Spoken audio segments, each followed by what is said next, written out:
Dibuixat és un nou programa que hem engegat aquest curs, 21-22, on convidem a les escoles a venir a dibuixar al museu, a fer una visita que no consisteix només en mirar o parlar o dialogar, sinó a relacionar-se amb les obres d'art i amb els espais del museu a través de la pràctica del dibuix.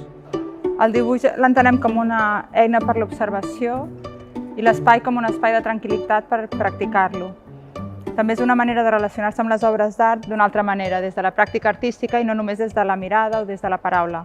Pot esdevenir una eina per entendre el museu com un espai al que anar de tant en tant, una eina per freqüentar-lo, perquè no sigui una visita puntual. Podem anar venint a fer alguna cosa que ens ve de gust i que ens dona tranquil·litat. El Museu Dibuixat consta de 3 itineraris, 3 passejades per les col·leccions del museu, una art modern, una art gòtic i una art romànic.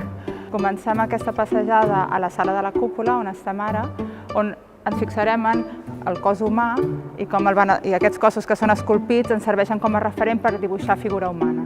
A la sala de romànic el que fem és convidar a buscar els personatges, els animals i els elements vegetals que hi ha amagats en aquests relleus esculpits als capitells. I ens aturem una estona a mirar-los de prop, a veure les ombres i a dibuixar-los.